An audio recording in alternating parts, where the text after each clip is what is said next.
ગુજરાત સરકારના અધિકારીઓનું બુદ્ધિનું પ્રદર્શન તમારે જોવું છે। આ સરકારી અધિકારીઓ, આ બાબુઓ જે પ્રજાના પૈસા લઈ અને મોજ મજાઓ કરે છે, એનું એક ઉત્તમ ઉદાહરણ તમને હું આજે સમજાવું। તમને ખરેખર થશે કે આવી રીતે ગુજરાતમાં કામ થાય અને જો આને જ વિકાસ કહેવાતો હોય તો ખરેખર આવો વિકાસ અમારે જોઈતો નથી। તો વાત એવી છે, અમરેલી જિલ્લાના ખાંભા તાલુકાના બારમણ ગામે ગઈકાલે પાણીનો ટાંકો તૂટી પડ્યો।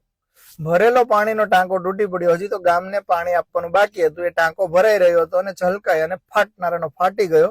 ઉપર ફોટોઝ મેં મૂકેલા છે। જો કે કોઈ જાનહાનિ થઈ નથી, ભગવાનની કૃપાથી કોઈનો આમાં જીવ નથી ગયો, પણ તંત્રએ હાશકારો લીધો છે।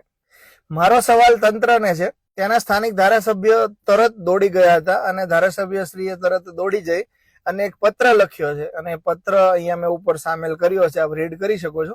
એ પત્રમાં તેમણે લખ્યું છે પાણી પુરવઠા બોર્ડના ઇજનેરને, કાર્યપાલક ઇજનેરને, અને એક પત્ર એને લખ્યો છે રાજ્યના મંત્રીને, પાણી પુરવઠા બોર્ડના કુંવરજીભાઈ બાવળિયાને। એ પત્રમાં ધારાસભ્યશ્રી પોતે એવું સ્વીકારે છે, અને હા, ધારાસભ્ય ભાજપના છે, હીરાભાઈ સોલંકી, ત્યાં 20 વર્ષથી એ ધારાસભ્ય છે। હીરાભાઈ પોતે એવું સ્વીકારે છે કે આ ટાંકો પડી જવાથી 8 ગામોના પાણી પુરવઠો બંધ થઈ ગયો છે। 8 ગામો કયા કયા છે એમની પણ વાત કરી લો તો બારમણ, ચોતરા, પીછડી, લોર, ફાચરિયા, એભોલોડ સહિત અને મોટા માણસા અને નાના માણસા ગામ, આ ગામોનું પાણી પુરવઠાનું જે આયોજન છે એ ત્યાંથી થઈ રહ્યું હતું, આ ટાંકામાંથી। હવે તમે વિચારો, જે ગામનો ટાંકો 8 ગામોને પાણી આપતો હોય, એ ટાંકો તૂટી ગયો। હાલ હીરાભાઈએ લેટર લખીને ધારાસભ્ય એવું જણાવ્યું કે તાત્કાલિક અમને ટાંકો બનાવી દો।